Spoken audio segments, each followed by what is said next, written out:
Captain's log 220426. All corrupt societies have four things in common, and I want to talk about that tonight. Um, I had a video out on the weekend about creating parallel societies. It actually seemed to resonate with a lot of people, which is awesome. Um, but I had a bunch of comments questioning some of this and maybe a little bit of despair, or a loss of hope in some of their comments here. Excuse me. And for the most part, like, people again resonated with it, but people also see that there's a lot of corruption, a lot of despair, um, and a lot of bad things going on. So they're pointing that out, which is true. But I think one of the issues is seeing things, and then also is different than being able to like label it, or concisely um, label it, or truthfully label it, right? So you have to be able to you have to be able to understand something to explain it.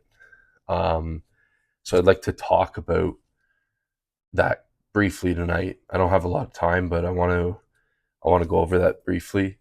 I think I'm gonna write um, an essay, or maybe a couple essays on this, because this has a waterfall effect. There's a whole lot of things that um, get brought along with this, and it's actually like super interesting to me, and I think that other people would find it interesting as well. But let's dive in. Let's dive into the first bit of this. So, what do all corrupt societies have in common? So this is throughout history, um, and up to today. They all, like, we see them as different things, but they all have similarities. Whether it's communism, the bad parts of feudalism, fascism, different types of socialism, obviously. Um, these mega corporations that we have today that lobby the government, um, so on and so forth. There's lots to choose from. Any totalitarian governments, all that stuff, right? So, what do they have in common? So, firstly, they get powerful to the point where they're unaccountable. So we see that today, but we see that through history. So there's no power check. There's no accountability, and you see that throughout society in these times of corruption, where it's not just like the government, or the lords and ladies, or whoever, that doesn't have accountability. There's a lack of accountability throughout the society, and that's what we see right now. We see a mass lack of accountability throughout society. You have things like third wave feminism, with pushing a lack of accountability. You have things like excuse me. You have things like the whole racism thing being thrown around, with the lack of accountability because the victimization of people. So on and so forth. There's plenty of examples. You can think of some yourself, because that's a good exercise to do. Think of, like, hey, where do I see a lack of accountability, and then where can I take accountability myself? Because there's always something that you can be accountable for. A lack of accountability can be as simple as, I'm blaming my problems on whatever. Yes, we live in a corrupt time, but I can still be accountable for what I do and the type of person that I become in being a good person, etc., etc. But that's the first commonality, is a lack of accountability. Obviously, when organizations get to a point where they are all powerful, um, they become corrupt and they lack accountability. That's that's like a common trope throughout history. Ultimate power corrupts ultimately, and this is a cycle that we tend to go through as humans because we're dumb and we don't learn our lessons. But it's been throughout history over and over. Um, the second the second commonality is the regime tries to dominate truth. So your words, your thoughts, everything is dominated by the regime in power or whatever societal powers there are. So, excuse me, we see that a lot nowadays. We see, hey, you could say this, but you can't say that. This is hate speech. This is whatever. You get canceled for saying certain words on the internet. Excuse me, my throat's very dry right now. So like speech is suppressed, independent thought is suppressed. They want you to be obedient.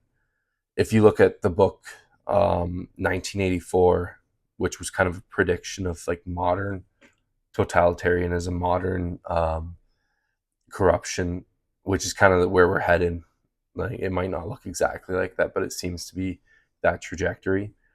You look at how they controlled language and words, and that's a common trope throughout these corrupt societies.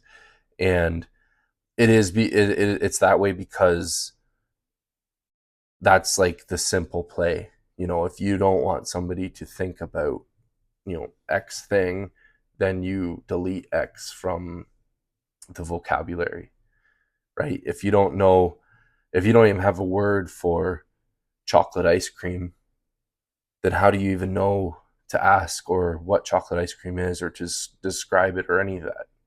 It's like, oh, it's this, it's this kind of dark, maybe it's a brown, it's cold, it's whatever, it's sweet, but you can't really describe it, right? So that's why they dominate the truth. Um, and then the third thing, so the third commonality is people are treated as resources and not as citizens. So you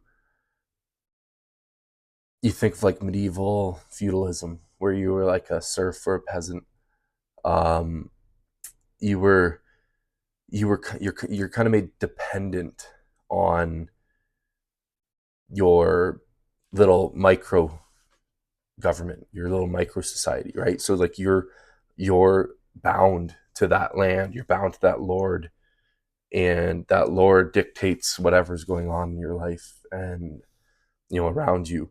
And they don't see you as little Johnny, the whatever carpenter who loves to whatever play with his kids and makes really good brisket. They see you as peasant number whatever, and I need this guy to go fight a war for me, or I need this guy to produce X amount of goods for my coffers. So that's like you're burdened with those dues and that labor of service, or that service of labor. So like you have no you lack your individuality in that way, um, and your management class doesn't really care to understand you in that way. They only see you as a resource. or a way to acquire resources. Um, in some systems that goes to extreme cases where you're punished without due process. All kinds of things. They just take what they want, or one day they decide this class is this type of people, and the next day they decide it's somebody else, and you really have no say.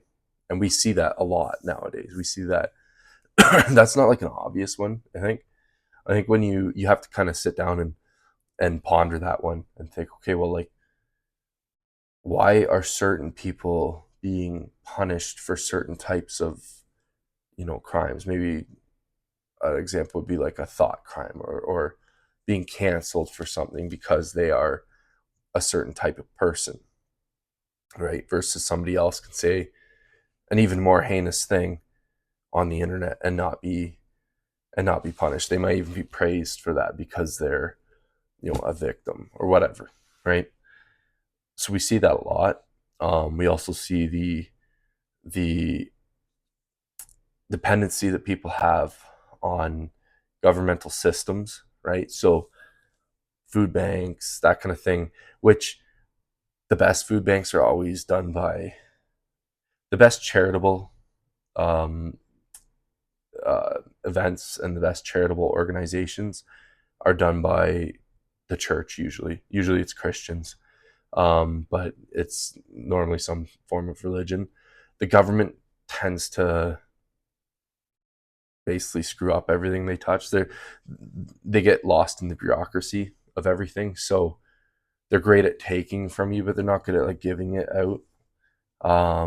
So the food bank thing, the dependency is just the fact that people are dependent on something. They're dependent on something exterior rather than themselves or their own community or their own social group, their network, etc. So that's the third common trait is people are treated as resources.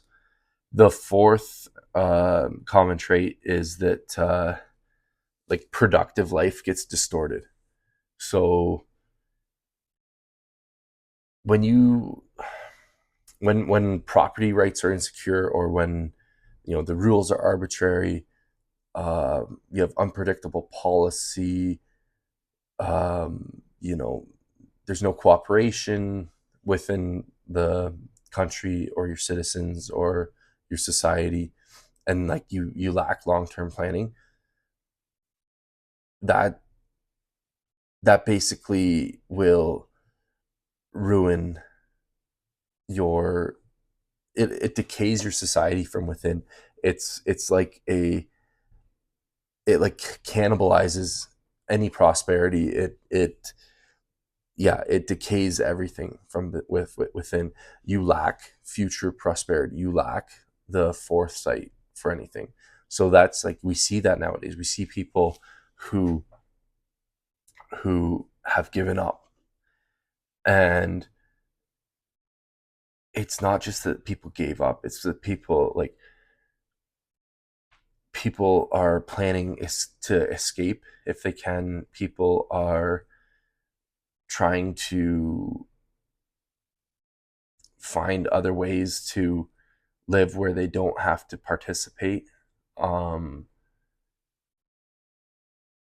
and there's no, like, people don't build things thinking of the next generation anymore, right? So not only they're not building things, they're not planning on even making the next generation. People don't want to have kids. Look at the birth rate.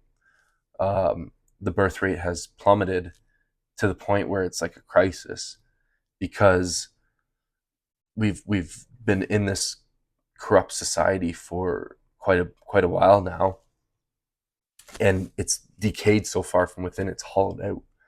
And now people are just like, no, I don't need to have kids. I'm just going to live life for me and try to find whatever little bit of enjoyment that I can for the last little bit before things go to shit. And then you juxtapose that with, you know, the Renaissance or the Gothic period of Europe, or some of the dynastic periods in China, and et cetera, et cetera. Like these grand periods of history where people would build something, they would start a project.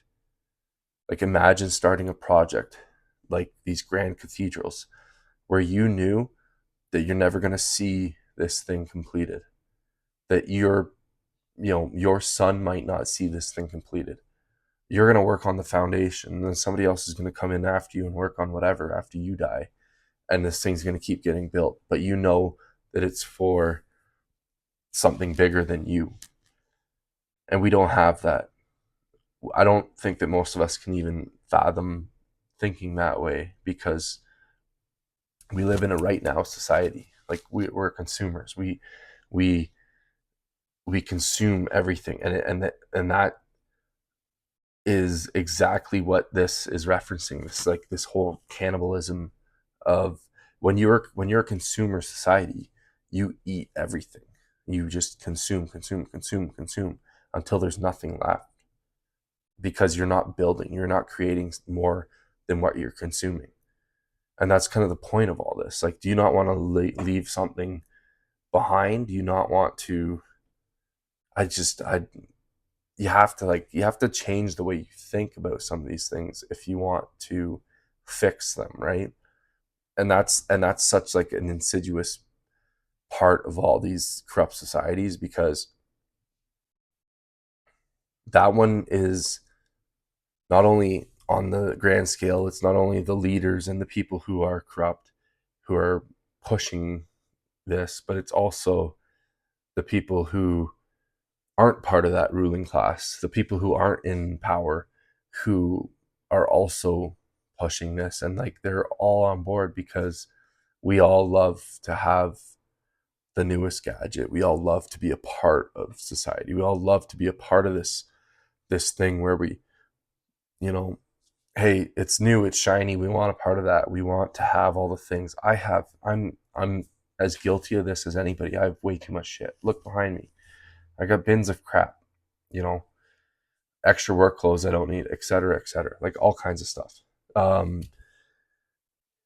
So that's a difference in thinking that we have to kind of address. Right, it is one of these pillars, one of these commonalities that every corrupt society tends to have. And yeah, it's you have to like be able to see and understand these things if you want to address them. So again, I had some comments. I won't name it or read them, probably, because I don't know if they care to be read out. But um, simple things like the world, like how screwed up the world is right now. It's not so easy to just not be depressed. Um, the global corporations trying to basically pack us all into one group instead of us choosing, or being individual, etc. And then because I had posed the solution of creating parallel societies, um, you get some pushback, like, hey, I've tried, but people don't want anything to do with this. Which, yeah, because again, we're part of the corruption of this society, right? So like we're all part of that corruption. But you don't go you don't create a parallel society by going, hey, you want to create a parallel society? You don't, like, that's not what I'm talking about when I'm talking about this. I'm talking about something like Bitcoin, right? Like, you take Bitcoin as an example. I don't know if it was the CIA. I don't know who made it, whatever. That doesn't matter. But you have an idea and you have this thing that starts as a solution to whatever problem. And that grows in a grassroots way because other people are interested in that. Other people, hey, I find that interesting. I also have that problem in my life. I also want the solution of whatever. And Bitcoin was like an instant transaction across the world, et cetera, et cetera. It had all these solutions. So they're like, yeah, I'm interested. And it was only after everything that people started really getting interested in, like, oh, okay, so it's decentralized. Oh, okay, so like the government can't control, you can't print more of it. Oh, okay. And like you had this bigger awakening until now. Now everybody's like, hey, what is it going to be? Bitcoin? Is it going to be gold? Is it going to, it's part of the everyday conversation. Even the old people know of Bitcoin. So that's what I'm talking about. It could be anything. Like, you don't have to go and be like, hey, you want to start whatever. You can be like, hey, do you like gardening? I like gardening. Let's try growing more of our own food. Do you like, it could be sports. Hey, you want to play sports? Yeah, I play sports. And you meet more people. And then you start to talk to them about deeper things. Hey, I've been thinking of, not spending so much time on the internet, like on social media. Hey, yeah, that's a good idea. Why do you not want to? And go further and further into that. All you're doing is you're bringing more people in, right, into your network. And some people are really good at that, some people aren't. But just like anything, you need to learn that. It's a skill like anything else. And on top of that, have hobbies. You know, no matter how bad things get, they can't take away, what little things that you do that you find enjoyment from. And that can go down to the most minuscule thing. They could throw me in jail right now with nothing, no food, no nothing. And I could still sit and uh, do the Lord's Prayer. I could still sit and pray the rosary on my fingers. I don't even need a string of beads. I can do it on my fingers. They can chop my fingers off and I'll count on my toes. They can chop my toes off and I'll just imagine counting it. There's things they can't take away what's inside you. So have things that you like outside of, what everybody else wants you to do. If you like drawing, draw. you know Sit down and do these things. Take some time away from, rip yourself away from the screen, away from all these things, and actually do the stuff that you like to do. Go outside and walk. Do the things that you can do. And you're gonna find that the more you do those things, the more other people that you realize like to do those things. And then you start building these connections. And that's all a parallel society is. It's a bunch of connections. It's a bunch of people that start to think the same way that you do, right? And you're not going to agree on everything, and nobody actually does. No, like, there's no people that actually 100% agree on everything, even within their own networks. It's just that you get to a point where you have an understanding. It's like, okay, we don't have to agree, but we're gonna like learn from each other and listen to each other and have respect for each other regardless. And we have fundamental moral agreements on things, and that's where you build upon. And with that, you can kind of think of that as like pillars of of success. Like, you have these foundational pillars for this. One of the first one would have to be truth. There's nothing without truth. I had this conversation with a coworker today. We do these things to try to create equity in society nowadays. We do these things to try to do this and that, but we do it at the expense of truth. And that might be for nefarious reasons. That might be for empathy. That might be for all these other things. But if you want to have a foundation for something real, it has to be rooted in truth. You have to be able to say, you know, red is red and blue is blue, and all these things. The sky is up, et cetera, et cetera. Like, you have to have a fundamental truth based on natural law, basically, which means you have to reject compulsory lies. You have to have honest speech, honest accounting, honest history, and honest incentives. You're not doing things for validation. Is that, like, life isn't theater? It's not. You're not doing this to look whatever. You're doing this because it is true. You live what is true. You say the truth. You like it's not an abstract morality. It is, like, it's black and white. So that is the first institutional act of resistance, is understanding truth.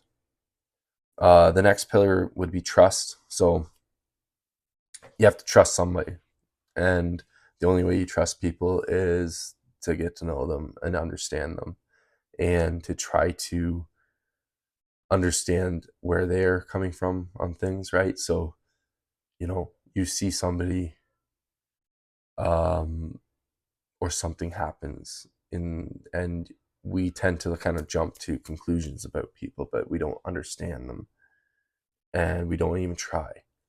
So when you're building these things, you have to put your ego aside and kind of like try to trust in other people as well. And that could be hard. That's a tough one, but you can't do it alone. So you got to have trust in someone. Um, families and formation, obviously that's a huge one. You can't build a society without people, so you need to, like, replace the people in your network and in the society that you plan on building. That's pretty self-explanatory. You have to have independent institutions. So, when you think of the institutions that are currently in society, they're all corrupt already. So you can't really, like, rely on that. You can't rely on schools to teach your kids. You can't rely on, whatever the who knows, like, any of the associations, whatever. So you have to create that. You have to, or trust the ones that you're already a part of are leaning in that direction anyways, and try to influence and have some form of influence on that, so that you can push truth again, right? So try to stick to, traditional things, because they tend to hold on to truth.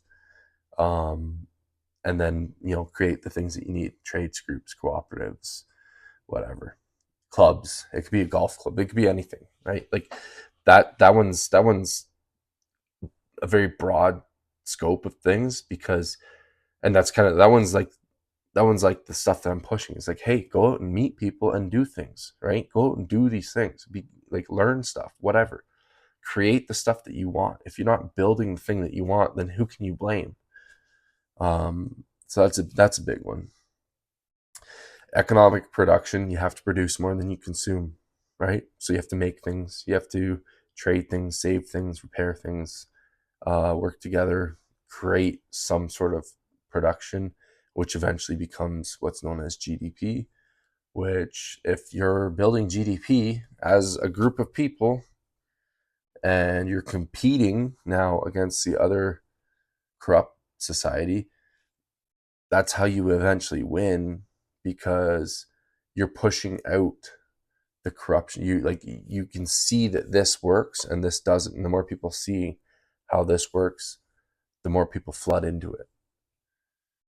Mutual aid and welfare from below. So it's not taking from this person to give to this, robbing Paul to pay Peter. It's not that. It's hey, we're building something up, and there's a culture of charity. Um, that's a big one. I wrote in my book about the government, it's not their role to give, like, to give to charity. It's not their role to be a charitable foundation, because it removes the grace of charity from the individuals. And like, obviously the church does an amazing job with that. Like, you think of the Catholic Church and how much they've built schools and hospitals and all these things. Like, all of the hospitals were basically built by the Catholic Church at one point. The schools, 90% of the schools were, like, all these things that come out of a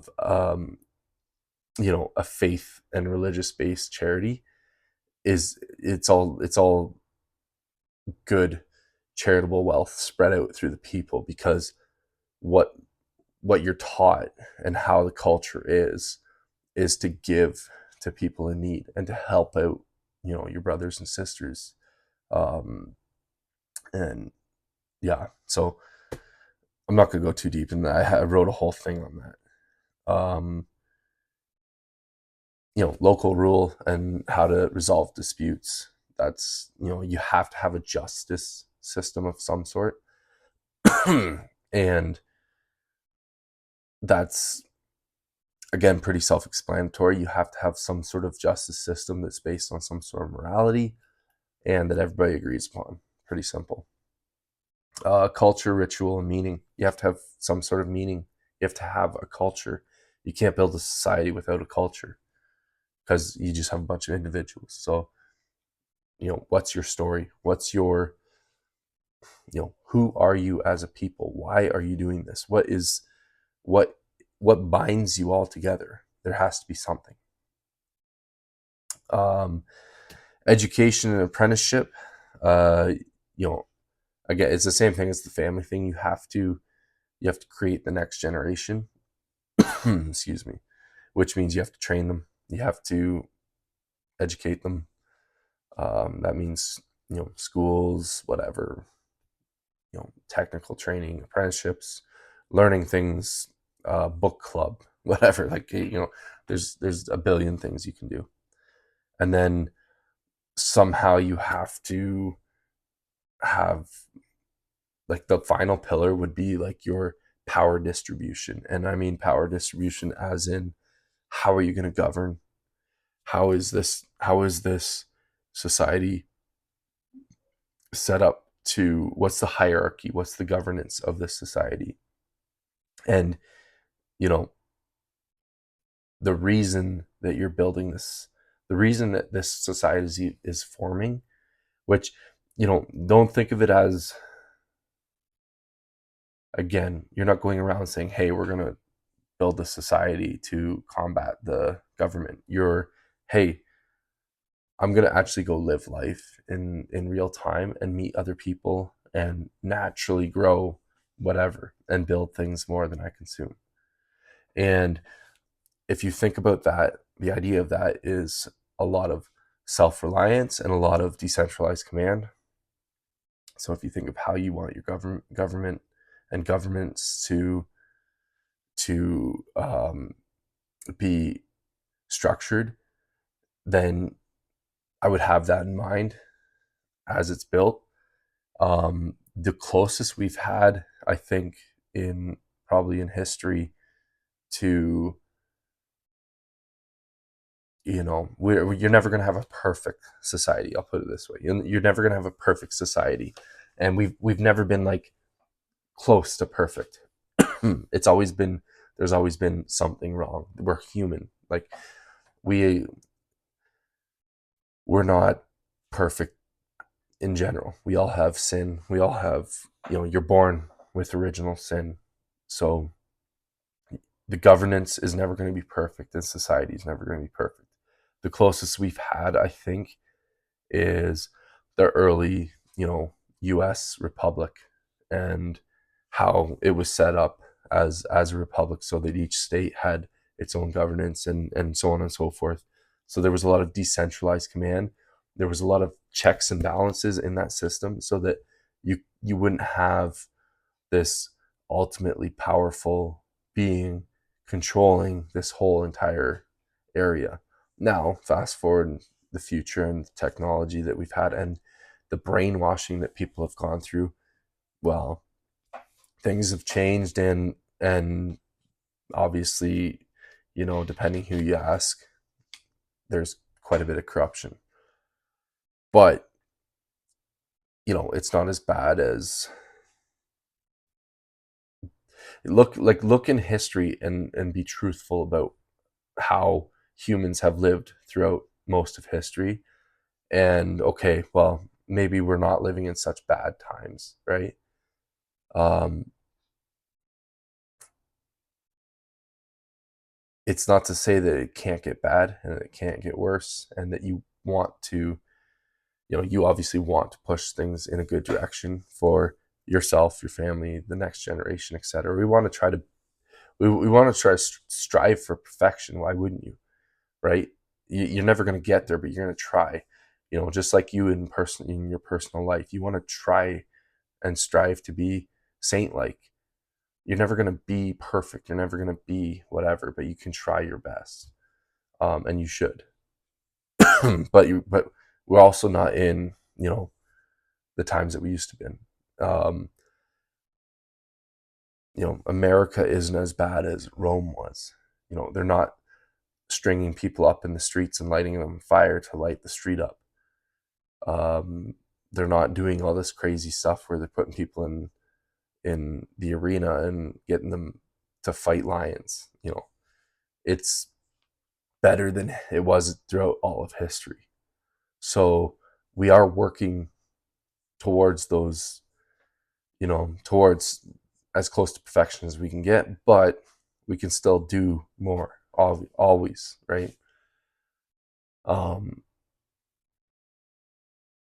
And these things are cyclical. These things, we have times where life flourishes, and we build, and we consume less, and we build more, and we do all these things, and then it gets corrupt and we go back to where we're at, right? And it's luck of the draw where you're born in, what time period that you're born in. So yeah, that's where we're at. um Anyways, this is getting kind of late, a lot longer than I thought it was gonna. um but what I'm gonna do, I'm gonna sit down and write on this, because I find my thoughts more concise when I write.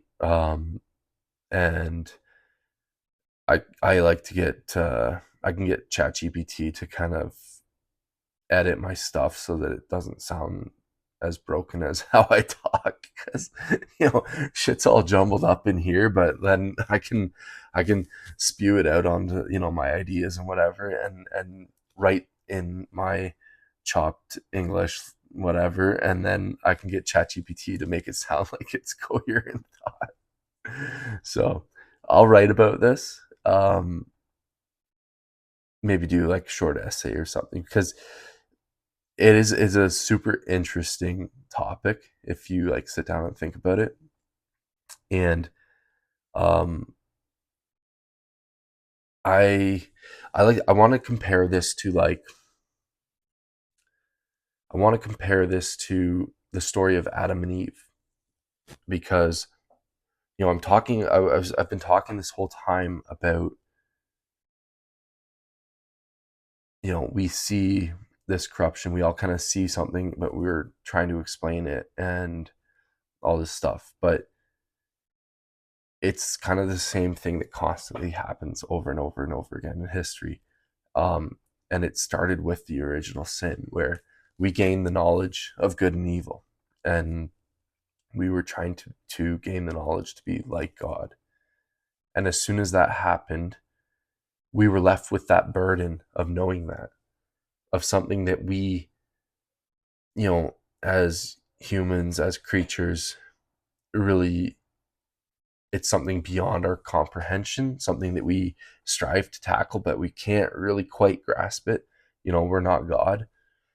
And that happens over and over again. And we kind of call it evolution, or, you know, um, we have these revolutions like the Industrial Revolution and all these things, right?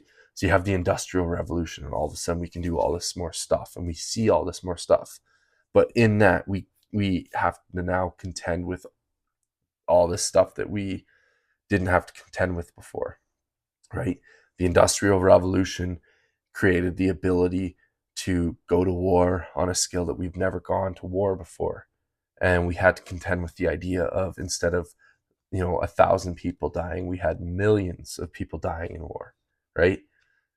That we can't really comprehend. You can't really comprehend that jump as humans, right? You know, it's easy for us to look back and be like, oh yeah, well that's what. But imagine you live through that. You just don't. One battle is more than the history of your country. Losses going to war, like in one battle, and how do you make sense of that? And then you go from that to like keep pushing in the future, and then like the time we're living in, we've gone through the internet revolution, right? And now we have the ability to see in real time what's going on around the world, and we're trying to comprehend all this stuff, and like you see all this corruption, you see all these things going on, and it's like, oh, it's so bad, and there's all this bad stuff's happening.